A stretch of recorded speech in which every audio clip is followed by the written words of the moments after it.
So we move on to our next topic. I'll read the other messages that have come through on the earlier topic that we had. But it's about a project called the Ghana Accountability for Learning Outcomes Project, GALOP.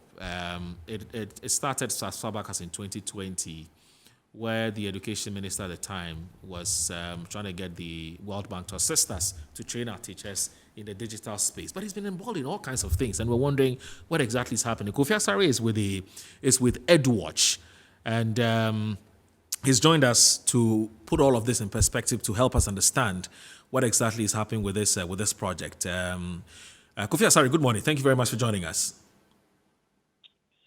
Hello, good morning. Good morning to your audience. Right, it's good to have you on the show. You've been very vocal on this particular matter, where you are asking for an independent probe into this whole GALOP project. First of all, let me apologize. We've kept you on the line for about 30 minutes or so. We're so sorry about that. Sometimes we're overtaken by events. Kofi, I hope you've forgiven us for that, sir. Oh, that's fine. Let's proceed. Thank you so very much. You're far too kind. So, Kofi, what's this whole issue with this GALOP thing, and education ministers is all over the place trying to explain that nobody has embezzled any money. We have 1.2 million still sitting in our accounts, and that he thinks that this internally orchestrated or attempts to dent his image and so on and so. What's happening? Well, let me indicate first that I don't speak for the ministry. But as a keen observer within the education space, this is information that we have. GALOP is a program being funded by the World Bank and other development partners. And obviously, there's a component which is a loan that's going to be paid by the Ghanaian taxpayer. The program is worth $218 million, and it's been running for about 2.5 years now. And it's going to run for a total of 5 years. Now, during the COVID era, an intervention was rolled out under GALOP, which was virtually meant to enhance the resilience of our educational system by building virtual learning systems and technologies to enable teachers, teach virtually, students learn virtually, etc. As part of that, $15 million was devoted under GALOP for this entire program, this particular resilience program, mainly in the area of EdTech, and then also PPE supplies. Now, the government of Ghana. Now, let me explain this thing very well. GALOP is not like your normal project where 280 million cedis is medallists approved, funds are disbursed into a project account, and then you just tap into the fund and then you use the money to implement. No, that's not how GALOP works. GALOP operates under a system called results-based financing model. And under this results-based financing model, what happens, which is a new model the World Bank has introduced, in its projects across the world. The beneficiary will rather implement the activity with their own resources. Then after implementing, I should have said the borrower, because it's the World Bank, the borrower. After implementing the activity and demonstrating evidence that the activity has been implemented by way of the outcomes, then on the basis of that verification, the World Bank will advance a certain amount of money to the borrower. So in this case, the Ministry of Education, being the borrower or the implementing agency, had to implement a certain set of activities aimed at training teachers. And after that activity has been completed, deadline 30th November 2021, not the last day of November, submitted to the Ministry, to the World Bank for verification by its verification system, after which an amount of $1.2 million would be reimbursed or paid to the Ministry of Education. That's how GALOP works. So the TANEC contract was a contract to enable a company that was procured through single source procurement to design and develop a platform on which this virtual training of teachers would take place. And then also developed a learning content, a content which will be used to train the teachers. Now, let me indicate that prior to the signing of this contract in July 2021, there was an expanded scope of work per PPA approval before the new minister took over. So when the new minister took over, he actually amended the scope of work and then sought PPA approval after the amendment before contract was signed. And there were issues with the amendments that he did. So issues began emerging around this TANIC deal before today. The first was that it wasn't favorable, or TANIC wasn't happy about the revision in the scope of work, because I think it reduced the contract sum by about. Yeah, but sorry, Kofi. Sorry, I need to ask you this, Kofi. What was the basis of the new minister's decision to amend the scope of the contract? Value for money. Okay. Value for money, and then value for money, because the minister thought that it was possible to leverage on existing resources within the education ministry. So value for money mainly, yeah. So, but this, my Kofi, sorry, but this is the same contract which had been approved and sanctioned by the previous minister. A new minister comes in and says, I need to review it. I need to review the scope and actually confirm for myself. In fact, I need to satisfy that to myself that there's actually value for money. That's what happened. Review the scope and then strengthen the case for value for money and spending efficiency. Yeah, but the strange thing is, Kofi, Dr. Yao Ose Edichum was the deputy minister when Napo was there. He wasn't aware of what was happening? Well, if you understand how our public system works, this is only an assistant. Sorry, I didn't hear that. If you understand how our public sector system works, a deputy minister is only an assistant.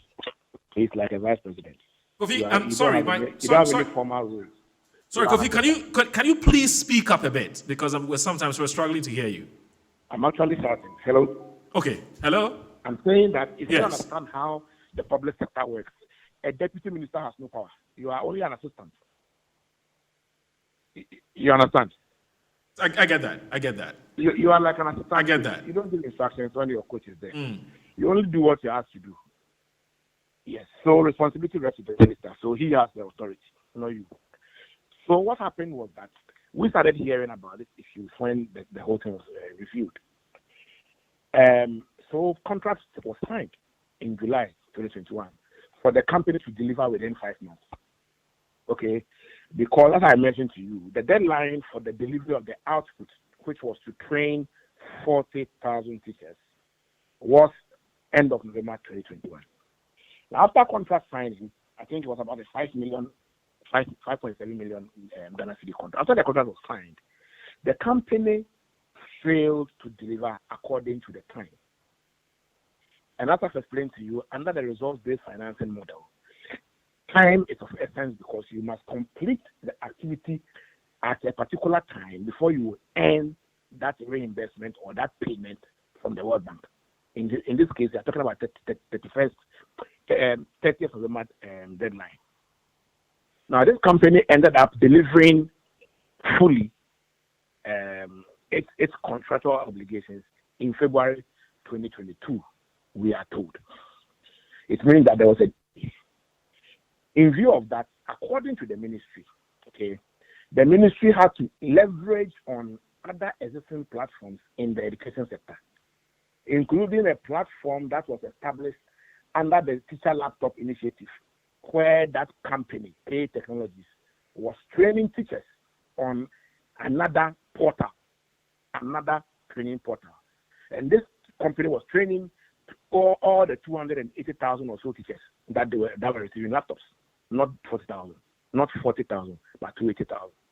So according to the ministry, when they realized that this company, TANIC, couldn't deliver according to schedule, they quickly leveraged on these existing platforms and then undertook the training in order to meet the deadline for the funding. And then they successfully obtained the funding. Okay. Now, we come in here from two angles. The first angle is that, my brother, the fact that the ministry was able to, according to it, undertake the training on existing platforms in the education sector without spending any extra money, because all those platforms have already been paid for by the taxpayer, tells you and I that this TANIC contract to begin with was not necessary in the first place. Because we know that one of the platforms that teachers were trained on, according to the ministry, is the training portal of the National Teaching Council. And then the second one was the one of KA Technologies, a company contracted by the same Ministry of Education to supply laptops to teachers and train them on same. So if there was a contract with a company to supply laptops and train teachers, why was there the need for another company to create another platform again to train the same teachers in the same virtual learning and then basic ICT? That is why we bring in the issues of spending efficiency and then value for money. The second is that on what basis was this company actually single source? Because you see, in single source procurement, one important requirement, not requirement, but one important justification is that there must be strong justification that this particular company is being selected or picked because of demonstrated expertise or capacity and willingness to respond to the situation. Which situation?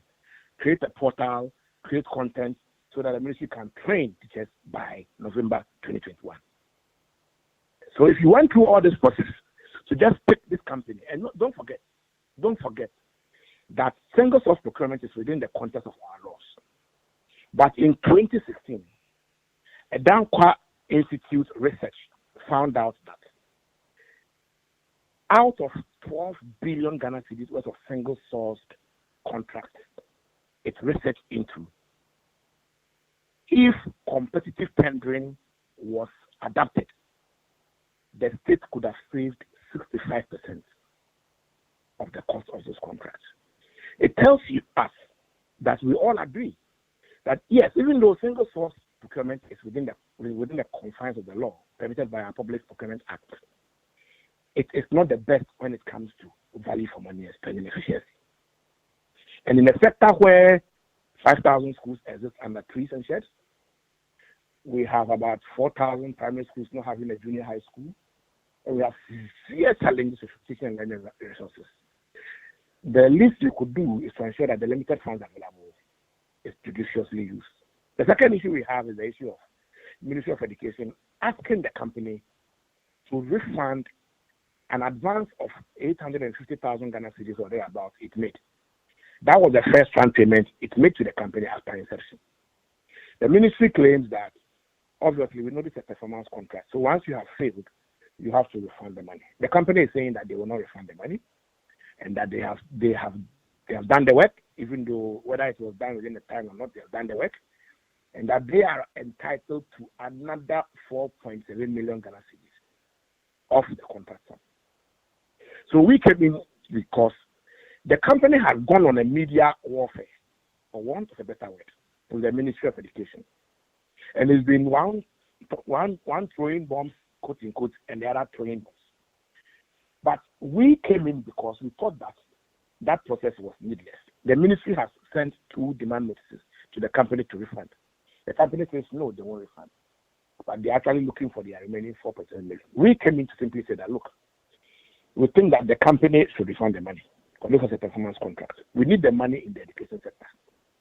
So if the company does not refund that unearned money, it didn't earn it, by 30 days time, we won't have no option than to have a discussion with the OSP, because we think that this is the taxpayers' money paid to a company that failed to deliver according to the contract. But the big lesson for us is that single source procurement is never the way to go in a country with resource constraints. If we would have resorted to restricted tender and selected even 5 top companies in Ghana within the IT solution space to submit bids for this, I'm sure we would have gotten a company that wouldn't have even required money to establish this platform. But we selected one company. The first time I've heard about that company was just during this, Tango. I have never heard of that company before. It is always not one of the top performers in the IT industry. So the lesson is for us all to learn that single source procurement does not assure adequate value for money. And so we must always, as much as possible, try and then, even if when time pressed, resort to at least restricted tendering. It gives an opportunity to select from other competent alternatives so that the taxpayers' money is used in a manner that assures greater value for money. But TANET will have to refund the money because the 850,000 Ghana cedis, so far as we are concerned, was on end. They didn't undertake their performance contract dutifully. Wow, Kofi, that was quite comprehensive. I think you couldn't have put it any better. I want to thank you very much for your time, Kofi. Thank you so very much. Thank you. Thank you. Have a good day. Now, let me come back in-house. Now, Edem Agbana, you've been on this matter. I've read some of the, pieces of articles that you've written on this matter. You've been writing quite copiously on this matter now. But the education minister seems to suggest that persons like you are engaged in acts that are seeking to tarnish his image for reasons best known to you, and that his hands are clean. Moro, I think that Kofi gave us some deep insight or background into this whole matter. And for lack of time, I would want to focus on the aspects that I consider very key, because this is a matter that I am ready to pursue to the extent of taking it to the special prosecutor, to Shraj or what have you. Because I think that corruption has ravaged this country for too long. And we must get to a point where all of us must be interested in fighting corruption, especially when we see the naked thievery or an attempt by persons entrusted with public power, to simply rob off the people, take advantage of situations, and deceive the entire country. And so I am very interested in this matter because issues of education, I take very, very, very keen interest in them. I've followed this issue since the story first broke, I think, by the Chronicle newspaper. Right. Now, let me give you a background and let me give you the aspect that I want to focus on. Okay. This whole thing is the GALOP project is supposed to be a COVID relief or a COVID intervention to ensure that my brothers and sisters and our children in basic schools across this country would have access to education beyond, because at the time, the country was on lockdown and we decided that, okay, let's introduce what we call distance learning methods so that we can still access quality education without necessarily sitting in the classroom. And so it is supposed to be a 5-year project. Now, the aspect which is key for us to talk about now is the fact that the Minister of Education, the Honorable Dr. Educhum, wrote a letter to the World Bank to request the $1.2 million because, like Kofi explained, this is a performance-based project, meaning you fund the project by yourself, submit a report, and then when the deliverables are submitted, then the World Bank will release the money. Yes. And so the $1.2 million that we're talking about, like the minister said, may truly be sitting in the account of the ministry. Right. Nobody has said he has touched that money. Okay. But what we are saying is that the letters that he sent, the documents that he sent to the World Bank, that he has performed part of the deliverables, are falsified documents. How do you mean yes? For example, in that document, the minister said that 40,057 teachers from 685 schools in 260 districts. Not 57, 40,042 40,000. Well, 42 there are teachers. some documents he quoted for this. That is even another I'm issue. quoting from the document of the minister. That's what I'm saying. No, but 40,000 I also have 42. other documents here. Okay, you go ahead. That Look, quote let's and not- 57. But let's even let's say, not split hairs over let's this. not over Yeah, this. yeah. Let's even say 40,000 That's okay. teachers. Yes. 40,000. Yes, or a little over 40,000. teachers. 40,000 Okay, teachers. right. From 685 schools in 260 districts. Yes, Basic mathematics yes. tells you that on the average, each basic school where the teachers were recruited from presented about 58 teachers. Yes. Now tell me which basic schools in Ghana As 58 teachers. have up to 58 teachers. So the point we are making is that the training, that there was a phantom training. That is one thing that we have to say.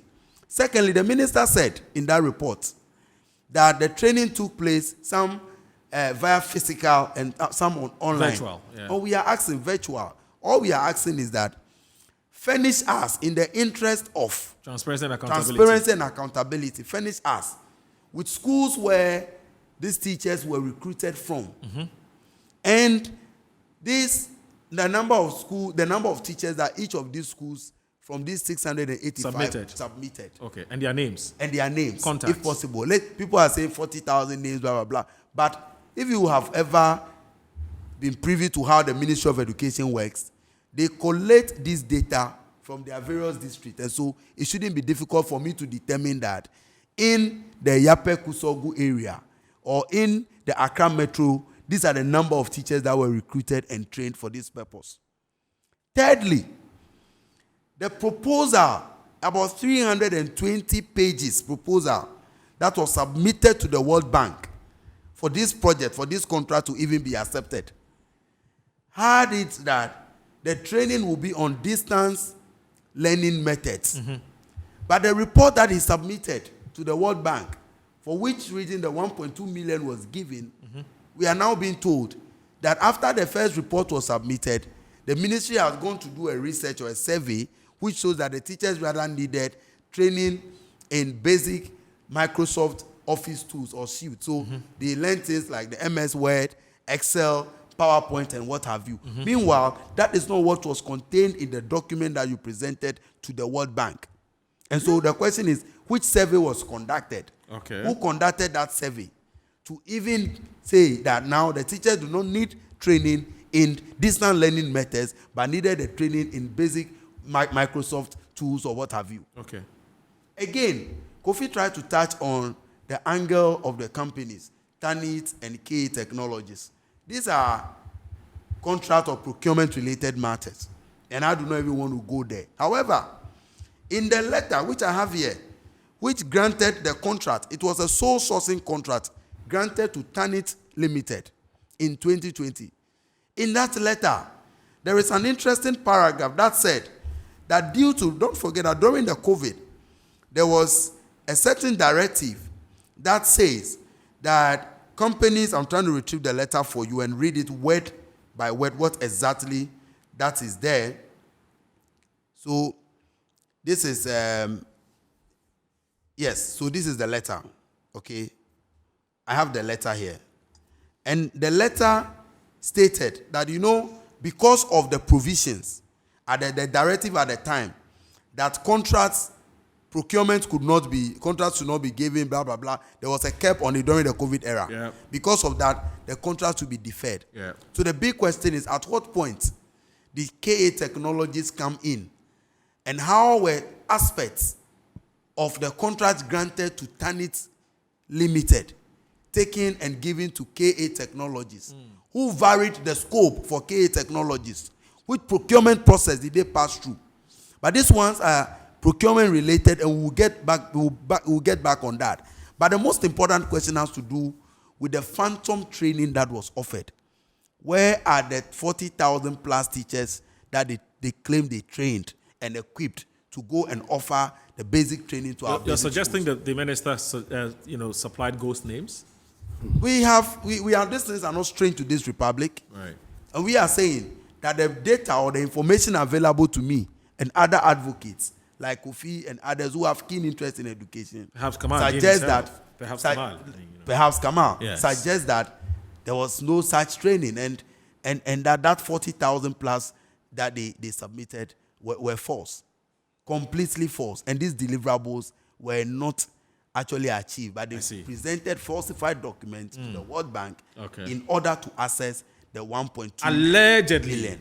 Allegedly falsified documents. Allegedly. So let me read. So Yes. because I wanted to read. Yeah, please do this. This briefly. letter is dated 23rd December 2020, and it was a letter from the Honorable Minister Matthew Opoku Prempeh, but it was signed by the acting Chief Executive Frank Mante to the Public Procurement.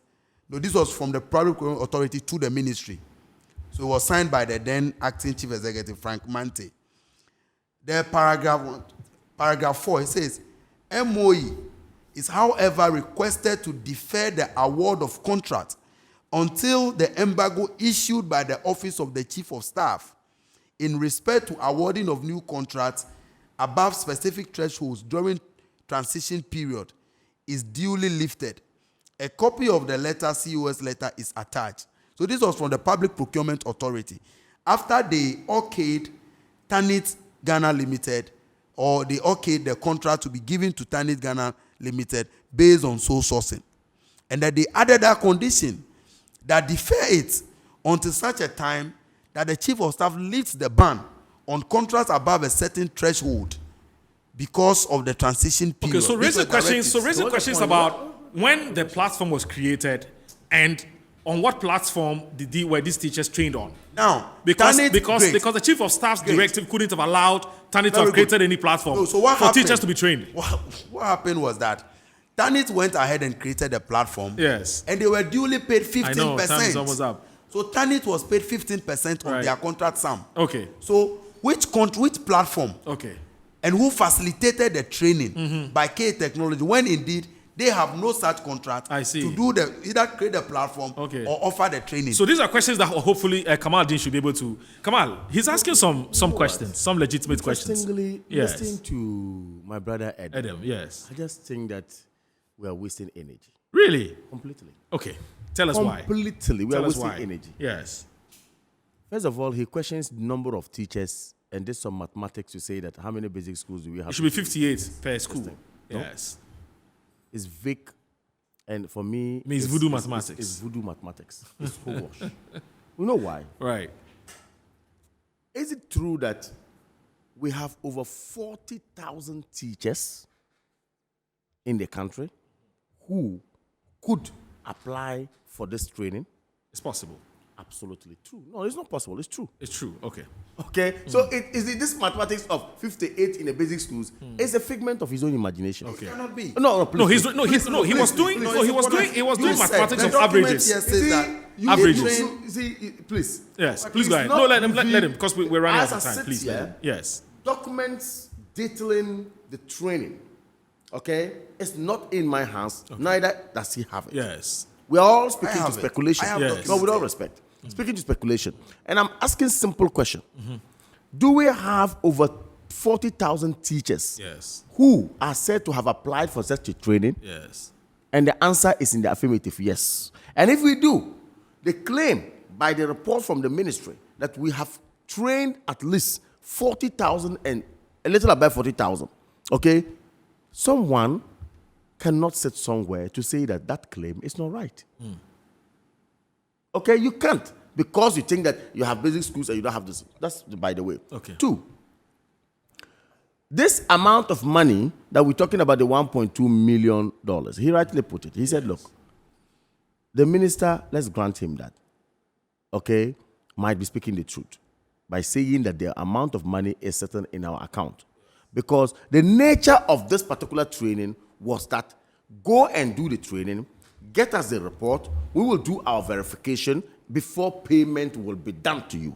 That is what the World Bank condition is. Yes. And World Bank has since come out clear to indicate that we have verified. That's World Bank speaking, not that the minister. Training happened. That the training happened before we're going to do the payment or before we even did the payment. Okay. World Bank said it. You go and fault World Bank. Ask them these questions. But I'm saying the World Bank themselves have come out to say, look, The minister at the end of the day, please, I'm saying there's a story here that the World Bank issued a statement. Yeah, no, so please go ahead. To say that, look, what you are saying, I'll show you, I'll give you that. The World Bank says that the verification has actually been done by us, and they have their method. What methodology is left to the World Bank to say? To indicate that we have actually paid this money because we were able to verify that the training was done and beneficiaries are in place. Meaning they are satisfied. That's why they paid. And the money is paid. Okay. What is the brouhaha about?